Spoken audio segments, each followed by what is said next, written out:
आप सरीखे आप, हम तो बस इतना जानते आप सरीखे आप। कुंडलपुर के बड़े बाबा की, मूल नायक श्री बास पूज्य भगवान की, अष्टानिका महापर्व की, सिद्ध चक्र महामंडल विधान की, परम पूज्य आचार्य भगवान गुरुदेव शेखर विद्यासागर जी महामुनिराज की, मुनि शेखर विमल सागर जी, अनंत सागर जी, धर्म सागर जी आदि समस्त 3,9 करोड़ मुनिराजों की चतुर्मास स्थापना की। आज बोलो परम पूज्य श्री भाव सागर जी महाराज की। लगा दूं ना ऐसे, बस हवा उड़ रही ना हवा से।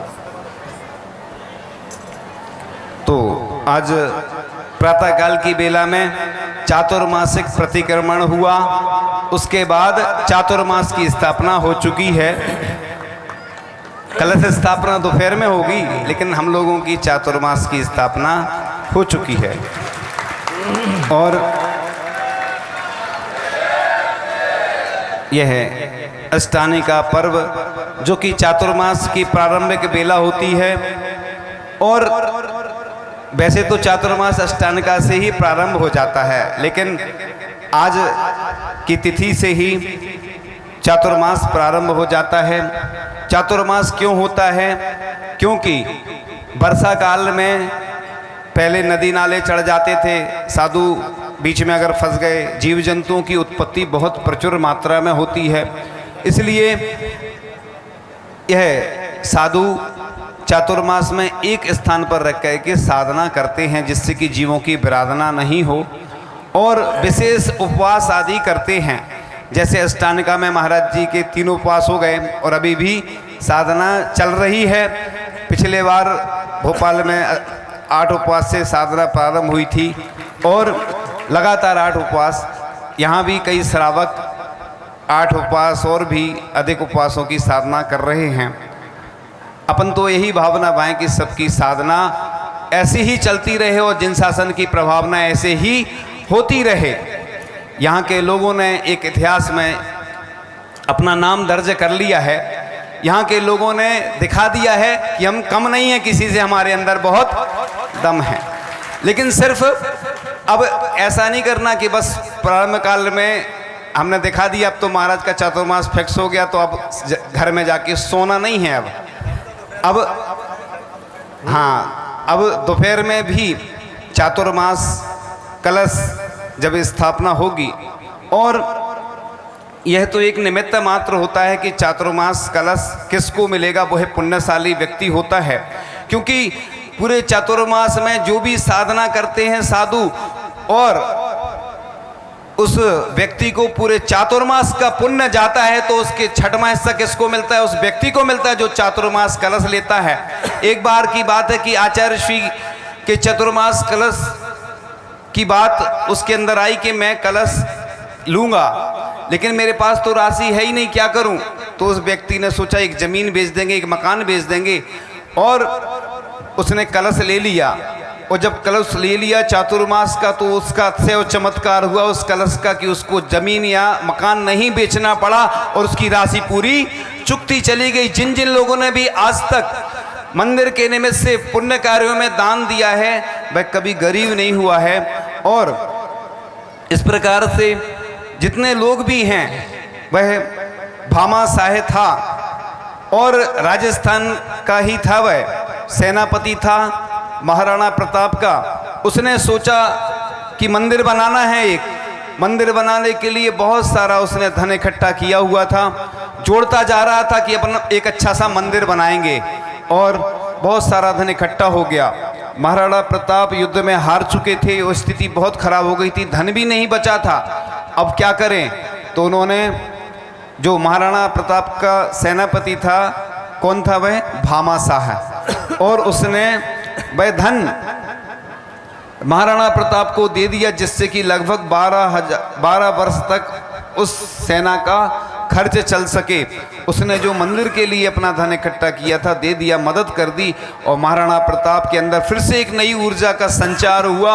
और ऊर्जा का संचार होने के साथ ही साथ वह युद्ध में भी विजय को प्राप्त हुए।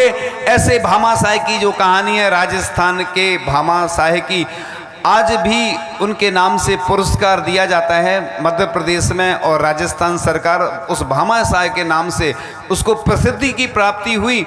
इसलिए कभी कंजूसी नहीं करना। लोग क्या सोचते हैं, अभी तो दिया था, जब बात आती है कि फ्रिज खरीदना है, कूलर खरीदना है, कार खरीदना है, नया मोबाइल, अभी कल एक 2-3 दिन पहले की बात है, एक व्यक्ति ने बताया कितने का मोबाइल आएगा, 2.25 लाख रुपए का। अभी नहीं, इतना हमें मालूम है, इसके बाद हमें नहीं मालूम। ये कह रहे बस। तो सोचिए आप, मतलब लोग कितने महंगे महंगे मोबाइल खरीदते हैं, कार खरीदते हैं, मकान दुकान सब परिग्रह बढ़ाने में लोगों को आनंद आता है। लेकिन मैं तो कहता हूँ दुनिया में वह सर्वश्रेष्ठ व्यक्ति है जो कि ऐसे पुण्य कार्यों में अपनी चंचला लक्ष्मी को लगाता है, दान देता है।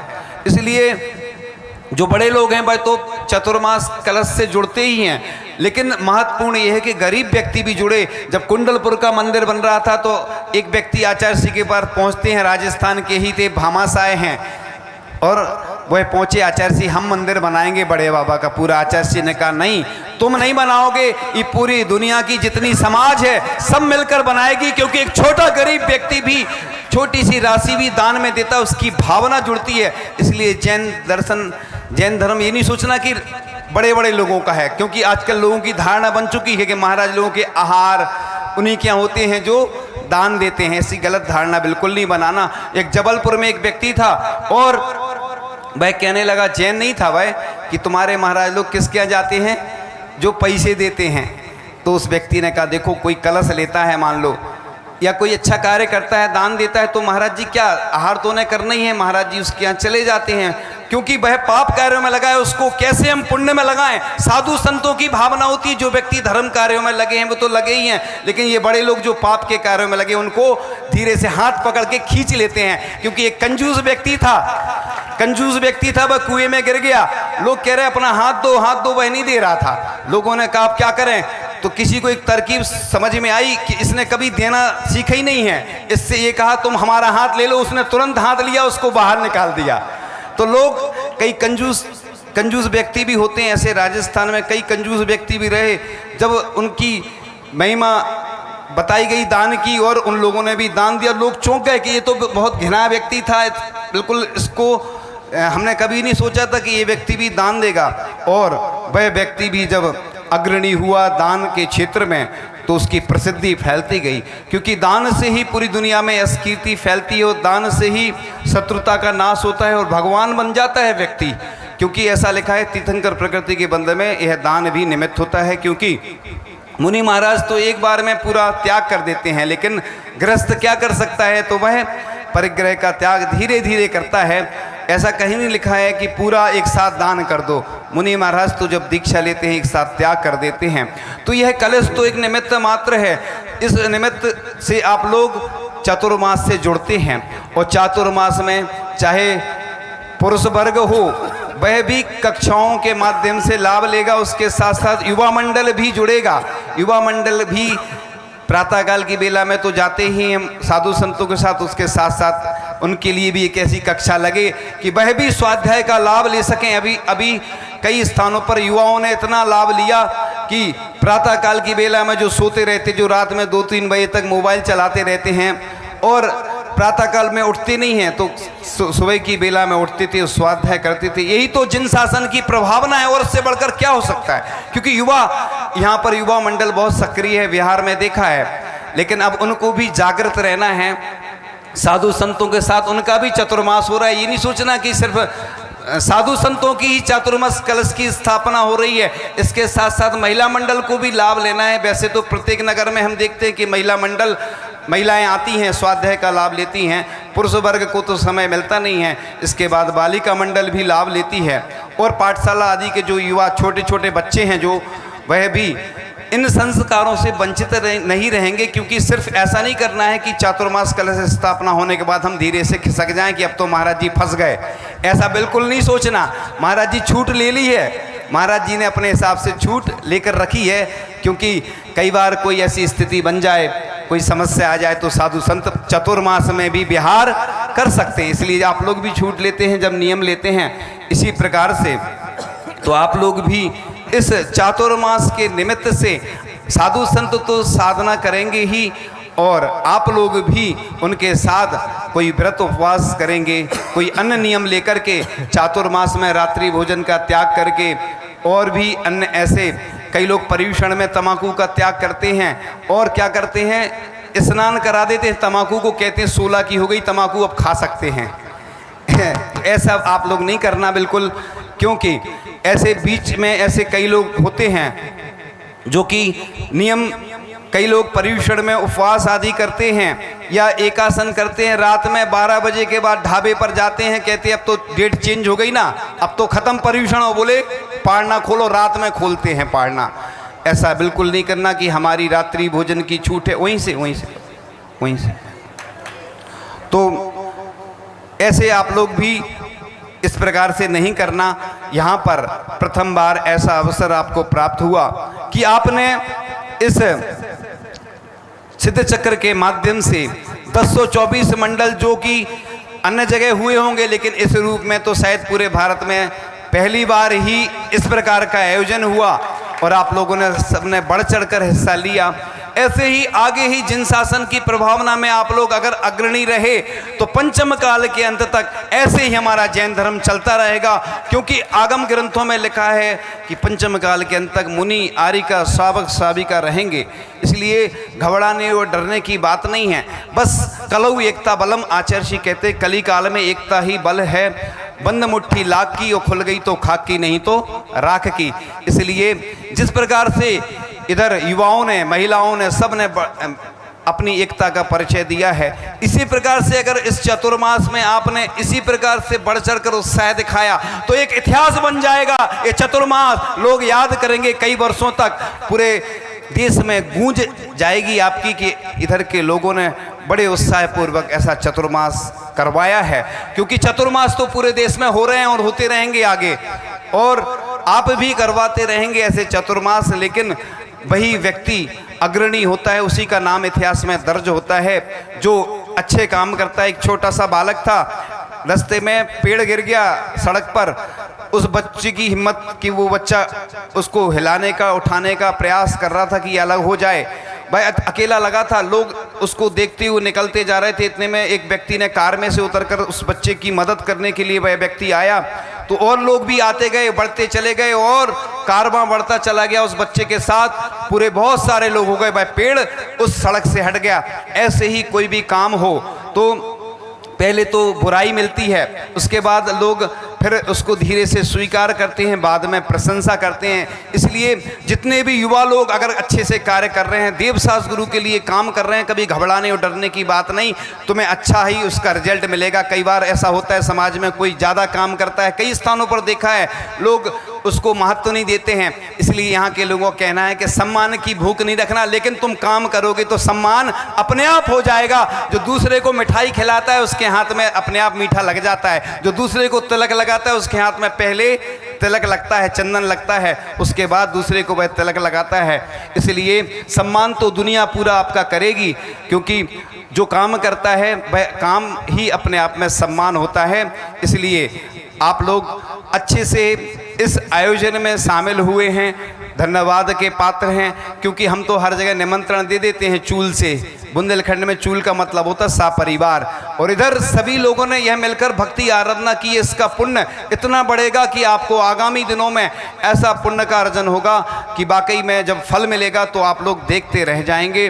क्योंकि ऐसे आयोजन सामूहिक होते हैं, आपने देखा होगा कहीं पर बाढ़ आ रही होगी, कहीं पर सामूहिक दुर्घटनाएं घट रही होंगी, भूकंप आते हैं तो पूरे परिवार नष्ट हो जाते हैं, मृत्यु को प्राप्त हो जाते हैं। लेकिन ऐसे आयोजन जो होते हैं ऐसे अकाल मरण से बचाने में सहायक होते हैं ऐसे आयोजन, क्योंकि पुण्य वृद्धि में कारण होते हैं। इसलिए आप लोगों ने जो कि एकता दिखलाई है, ऐसे ही एकता प्रत्येक नगर में अगर हो जाए तो हमारा देश आज फिर से, हमारा जैन धर्म जो प्राचीन काल में इतना 4 करोड़ से अधिक जैन थे और आज हम कितने से गिनती में मुट्ठी भर बचे हैं। अब हमें बस ऐसे ही अगर हम मिलके आयोजन करेंगे तो ही हमारा जीवन सफल होगा। क्योंकि बहुत सारे ऐसे लोग रहते हैं जो पाप के कार्यों में लगे रहते हैं, लेकिन पुण्यशाली वही व्यक्ति होते हैं जो कि ऐसे आयोजन में हिस्सा लेते हैं। इसलिए दान ऐसा नहीं सोचना कि बस मंदिर में आओ तो एक ही चर्चा होती है दान की, क्योंकि दान के माध्यम से ही अपन महान बनते हैं, भगवान बनते हैं। तो जिन लोगों ने भी इतनी अच्छी रजत की बेदी बनाने में सहयोग दिया है, रजत की बेदी नहीं, वह तो गर्व ग्रह है, कितनी सुंदर बेदी बनी हुई है, पूरे भारत में शायद कहीं नहीं होगी, क्योंकि बनी तो बहुत सारी हैं बेदी, लेकिन वह अलग प्रकार की होंगी। और जिन लोगों ने भी इस मंदिर में जो भी इधर अच्छे अच्छे कार्य हुए हैं, सहयोग दिए हैं, वह साधुवाद के पात्र हैं। आगे भी इसी प्रकार से अपन को इतिहास बनाना है, क्योंकि इतिहास बनता नहीं है, बनाए जाते हैं जब आप ऐसे कार्य करते हैं। तो इस प्रकार से एक सुंदर सा भजन आपके सामने रखते हैं। अरिहंतों की प्रतिमाओं का ध्यान धरो भाई, कोई भी ना करे जिसे वो काम करो भाई। भोगों की चाहत में राहत किसको यहाँ मिली, बगिया में वह कली कौन सी रहती सदा खिली। मानव जिसमें धसता जाता जीवन वह खाई, कोई भी ना करे जिसे वो काम करो भाई। सांसों की चाबी से चलता तेरा देह खिलौना, बच्चों सा यह खेल सदा ही तुझको लगा सिलौना। समय मिलाना आत्म ध्यान का अब मृत्यु आई, कोई भी ना करे जिसे वो काम करो भाई। तन अपना जब धोखा देता क्यों पर को चाहे, पंछी मर जाता पिंजरे में उड़ना ना चाहे। अपने को पहचाने यहाँ और सबसे मांग विदाई, कोई भी ना करे जिसे वो काम करो भाई। यदि तू चाहे नहीं डूबना इस भव सागर में, अरिहंतों को नहीं भूलना घर में बाहर में।